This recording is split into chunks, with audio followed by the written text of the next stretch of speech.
உள்ளத்தில் குடியிருக்கும் ஷைத்தான். இந்த வசனத்திற்கு இப்னு அப்பாஸ் ரதியல்லாஹு அன்ஹு அவர்கள் விளக்கமளிக்கையில், ஷைத்தான் ஆதமின் மகனுடைய உள்ளத்தில் குடியிருக்கின்றான். மனிதன் அல்லாஹ்வை நினைவுகூர மறந்து அலட்சியமாக இருந்துவிட்டால் அவனிடம் ஷைத்தான் தீய எண்ணங்களை ஏற்படுத்துகிறான். மனிதன் அல்லாஹ்வை நினைவு கூர்ந்தால் ஷைத்தான் மனிதனை விட்டு மறைந்து விடுகிறான் என்று தெரிவித்தார்கள். தடுமாற்றத்தை ஏற்படுத்துபவன். அடுத்த வசனத்தில் அவன் மனிதர்களின் நெஞ்சங்களில் தடுமாற்றத்தை உண்டு பண்ணுகின்றான் என்று உயர்ந்தோன் அல்லாஹ் கூறுகின்றான்.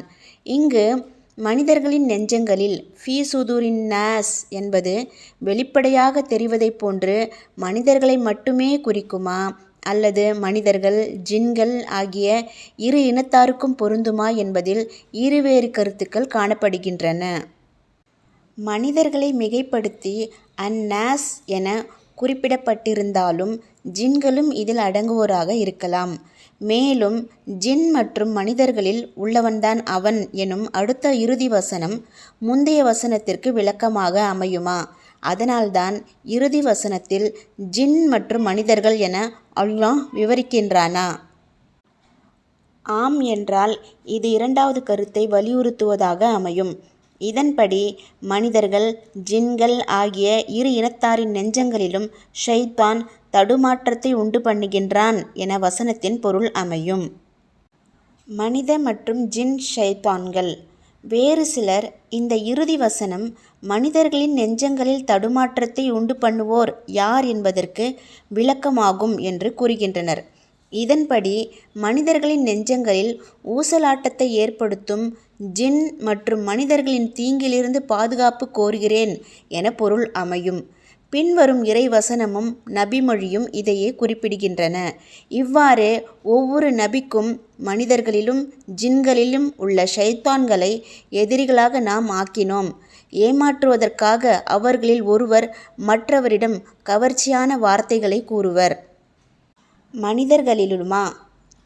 அபூதர் ரதியல்லாஹு அன்ஹு அவர்கள் கூறியதாவது, அல்லாஹ்வின் தூதர் ஸல்லல்லாஹு அலைஹி வஸல்லம் அவர்கள் மஸ்ஜிதுன் நபவி பள்ளிவாசலில் இருக்கும் பொழுது அவர்களிடம் நான் சென்று அமர்ந்தேன். அப்பொழுது நபிகளார், அபூதரே, பள்ளிவாசல் காணிக்கை தொழுகை தொழுதுவிட்டீரா என வினவினார்கள். நான் இல்லை என்றேன். அல்லாஹ்வின் தூதர் ஸல்லல்லாஹு அலைஹி வஸல்லம் அவர்கள், அபூதரே, எழுந்து தொழுவீராக என்றார்கள். நான் எழுந்து தொழுதுவிட்டு பின்னர் வந்து அமர்ந்தேன்.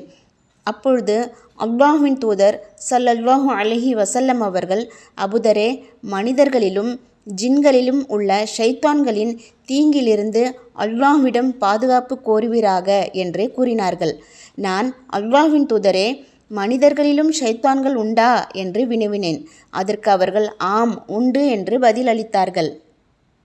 அல்லாஹ் மிக பெரியவன். இப்னு அப்பாஸ் ரதியல்லாஹு அன்ஹு அவர்கள் கூறியதாவது, நபி ஸல்லல்லாஹு அலைஹி வஸல்லம் அவர்களிடம் ஒருவர் வந்து, அல்லாஹ்வின் தூதரே, என் மனதுக்குள் ஒரு விஷயம் ஓடுகிறது. நான் அதை பேசுவதை விட வானத்திலிருந்து கீழே விழுந்து விடுவதே எனக்கு மிகவும் விருப்பமானதாக தோன்றுகிறது. இது குறித்து உங்கள் கருத்து என்ன என்று கேட்டார். அதற்கு நபி ஸல்லல்லாஹு அலைஹி வஸல்லம் அவர்கள், அல்லாஹ் மிகப்பெரியவன், அல்லாஹ் மிகப்பெரியவன், அல்லாஹ் மிகப்பெரியவன். ஷைத்தானின் சூழ்ச்சியை தடுமாற்றமாக மட்டுமே மடைமாற்றிய அல்லாஹுக்கே எல்லா புகழும், கவலைப்படுவதற்கு ஒன்றுமில்லை என்று பதிலளித்தார்கள்.